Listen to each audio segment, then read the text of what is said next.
Hello, this is Matt Parry, rackets manager at David Lloyd Harrogate, founder of MPTC Tennis, and this is video number 2.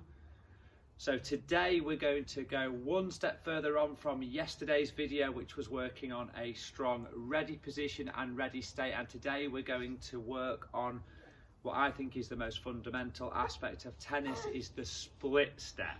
So anyone that is taught by me regularly will get sick to death of me shouting split step out to them, but it is a hugely important stance that we need to learn to be able to play tennis at a high level and be able to move efficiently to the ball. So to start with today, we're going to work on how we do the split step and how we land on the split step. So to start with, the split step is having the ability to unweigh yourself as your opponent hits the ball and land in an athletic position ready to move in any direction to the ball.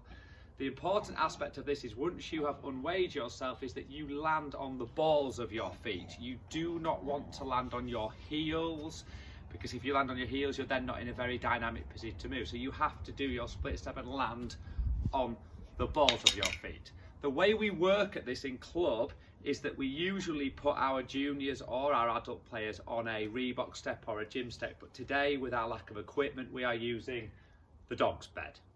So what we like to do is we like to put the player up on the box so they get that feeling of unweighing themselves, and then what we'd have do is one of their opponents or their coach to clap, and on that clap, which simulates the ball being struck, you'd unweigh yourself and land in that strong position. So my helper Sarah now will clap and I will then land and in a position, and I'll do this several times just to practice the position.